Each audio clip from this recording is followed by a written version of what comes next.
Khedbrahma general hospital આશીર્વાદ સમાન આરોગ્ય સેવા એક માસમાં 400થી વધુ ડિલિવરીની અનોખી સિદ્ધિ. રાજસ્થાનના કેબિનેટ મંત્રી બાબુલાલ ખરાડીના પરિવારે પણ હોસ્પિટલની સુવિધાનો લાભ લઈ સંતોષ વ્યક્ત કર્યો. સાબરકાંઠા જિલ્લામાં ખેડબ્રહ્મા તાલુકો આજે આરોગ્ય સેવામાં નવો માપદંડ સ્થાપિત કરી રહ્યો છે. ખેડબ્રહ્મા જનરલ હોસ્પિટલ હવે માત્ર એક હોસ્પિટલ નથી, પરંતુ માતૃત્વ સુરક્ષા અને માનવતા માટેનું પ્રતીક બની ચૂકી છે.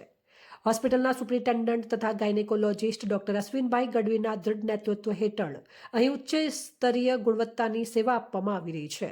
તેમની ટીમની નિષ્ઠા, સેવા અને કાર્યદક્ષતાના કારણે ન માત્ર ખેડબ્રહ્મા તાલુકાના પરંતુ પડોશી રાજસ્થાન રાજ્યના અનેક મહિલા દર્દીઓ માટે પણ આ હોસ્પિટલ આશીર્વાદરૂપ બની છે. ડોક્ટર અશ્વિનભાઈ ગઢવીએ જણાવ્યું હતું કે અહીં દર મહિને સરેરાશ 350 જેટલી ડિલિવરી કરવામાં આવે છે, પરંતુ આ મહિનામાં 400થી વધુ ડિલિવરી કરીને અમારી ટીમે એક નવી સિદ્ધિ હાંસલ કરી છે. હોસ્પિટલમાં માત્ર 10% જેટલી સિઝેરિયન ડિલિવરી, જ્યારે બાકીની 90% નોર્મલ ડિલિવરી થાય છે, જે હોસ્પિટલની કુશળ ટીમ અને સુવિધાસભર વ્યવસ્થાનું પ્રતિબિંબ છે.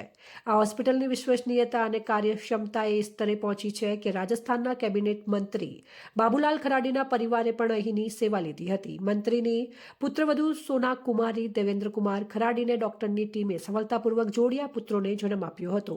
પોતાની પુત્રવધુના પ્રસૂતિ પ્રસંગે મંત્રીના પરિવારજનો હોસ્પિટલમાં હાજર રહ્યા હતા.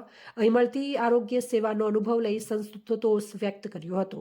આ એક સિદ્ધિ માત્ર એક આંકડો નથી, પરંતુ આરોગ્ય ક્ષેત્રમાં સમર્પિત સેવા, ટીમવર્ક અને માનવતાનો જીવંત દાખલો છે.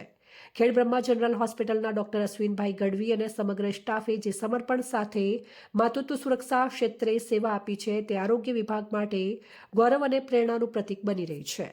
રિપોર્ટર ચંદ્રશેખર ભાવસાર, ખેડબ્રહ્મા.